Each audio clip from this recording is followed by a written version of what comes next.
Halo teman-teman semuanya, jumpa lagi dengan saya Bang Kowi dan di video kali ini saya akan membahas tentang PPG ya. Jadi di lingkungan saya beberapa teman yang sekarang sedang proses PPG itu mereka merasa takut gitu dengan proses PPG, takut yang nggak bisa lah, gagal lah dan lain sebagainya ya. Akhirnya di situ saya ngobrol banyak hal dan di video ini saya akan coba untuk memberikan pemahaman juga kepada teman-teman. Mungkin teman-teman juga merasakan hal yang serupa, takut dengan proses PPG. Jadi video ini tujuannya adalah untuk memotivasi teman-teman dan membuat teman-teman lebih tenang agar bisa lebih lancar dan santai untuk melaksanakan proses PPG teman-teman saat ini ya. Baik teman-teman, langsung saja kita to the point aja ya. Jadi saya berani mengatakan dan ini juga disepakati oleh banyak teman juga yang sudah lulus maupun yang baru aja lulus. Jadi PPG di masa kini itu lebih mudah ya teman-teman. Lebih mudah daripada PPG di masa sebelumnya. Ya walaupun kita tidak bermaksud untuk membuat teman-teman agar meremehkan ya enggak. Tetap teman-teman fokus dan berupaya untuk semangat mengerjakan setiap tugas gitu. Tapi tujuannya adalah teman-teman biar tidak panik gitu ya dan tidak heboh dengan ini dan itu. Intinya ini teman-teman prosesnya itu lebih mudah dan memang udah disengaja oleh pemerintah memang memudahkan teman-teman agar bisa menyelesaikan tugas profesinya begitu ya. Nah, alasannya kenapa kok bisa kita katakan lebih mudah, bisa disimak di sini ya. Kita akan coba perbandingkan proses PPG teman-teman di saat ini dan juga di PPG yang sebelum-sebelumnya. Nah, ini sudah saya siapkan tabel untuk perbedaannya ya. Yang pertama kita coba mengulas untuk proses belajarnya. Jadi di proses belajar ini udah kelihatan banget secara durasi untuk yang teman-teman PPG di tahun 2023 ke bawah ya itu masih zamannya Daljab dan sudah mengadopsi sistem blended learning ya. Jadi teman-teman yang waktu itu belajarnya itu sampai 3 bulan ya. Kalau yang teman-teman sekarang mulai dari teman-teman piloting 2024 kemarin sampai saat ini ya, mereka prosesnya hanya 1 bulan aja. Kemudian secara belajar mandiri sama, kita berdua sama ya. Jadi antara PPG lama dan sekarang sama.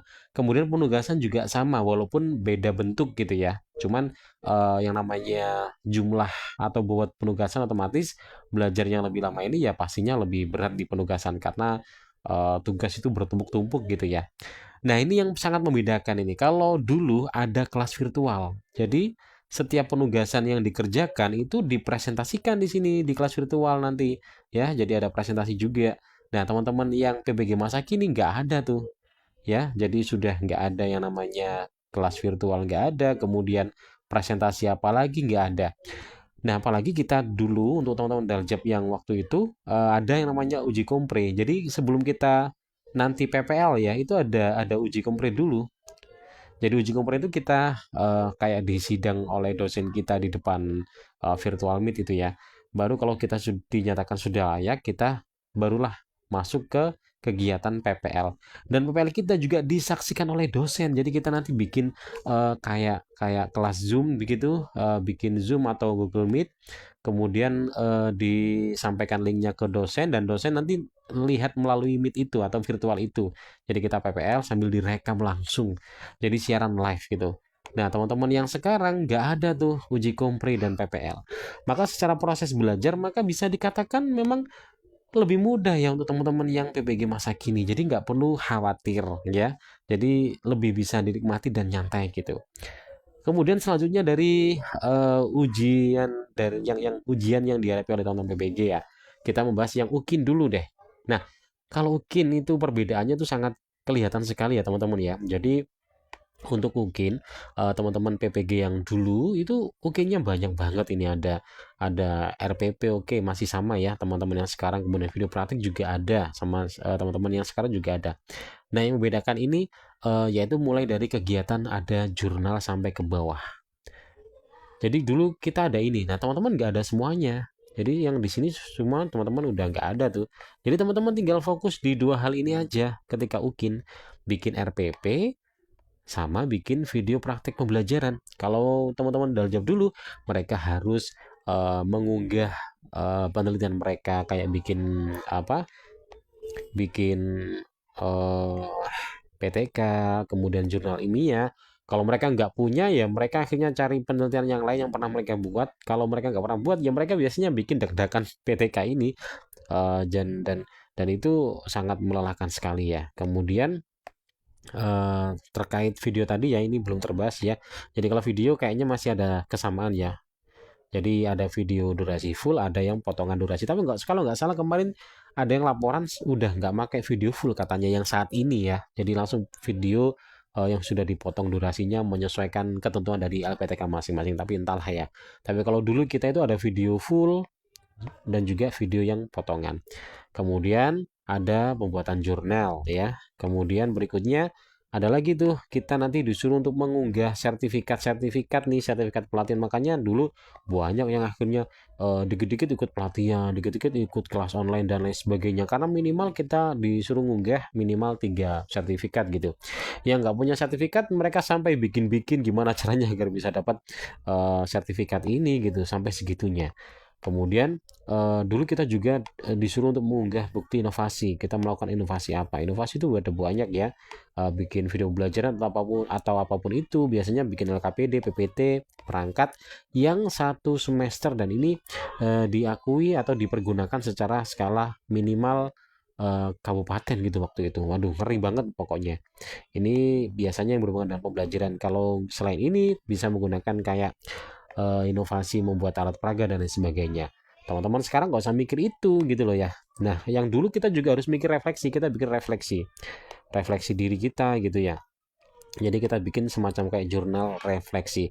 Teman-teman yang di angkatan sekarang udah nggak usah. Kemudian kita melampirkan pengabdian diri, prestasi, ini sifatnya nggak wajib ya.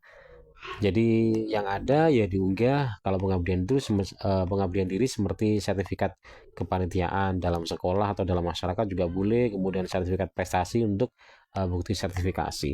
Jadi dulu sangat sangat apa ya? Ya bisa dikatakan sangat effort sekali gitu karena banyak kegiatan.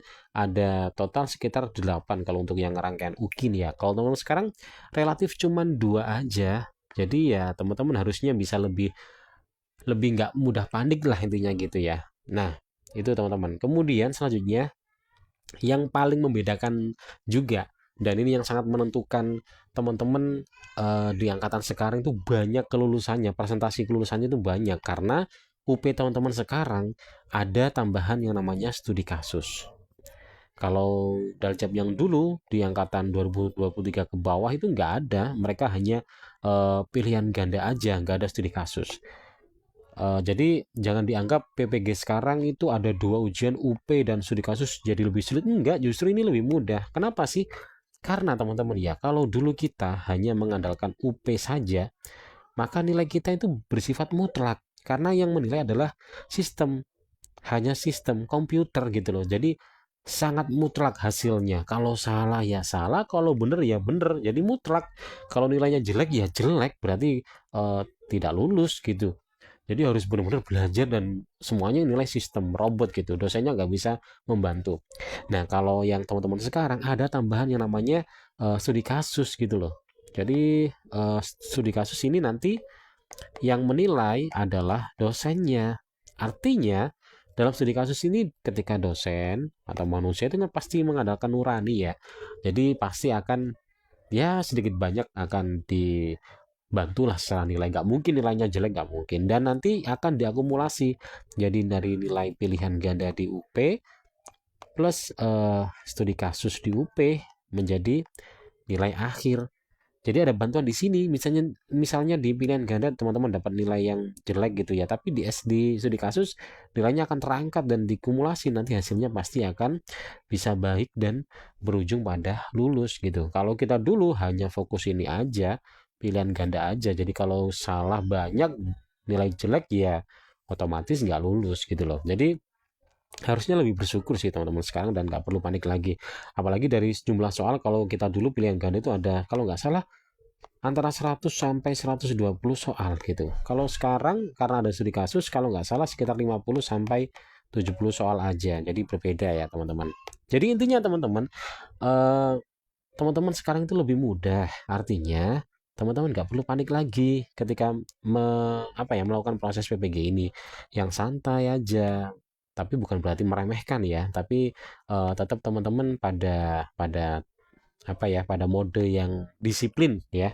Jadi disiplin, jangan meremehkan begitu. Apalagi sekarang teman-teman udah dipermudah banyak sekali contoh-contoh di internet, itu kayaknya juga bisa mempermudah. Yang jelas jangan panik ya teman-teman ya. Jadi saya bikin video ini tujuannya agar teman-teman eh, tidak panik gitu.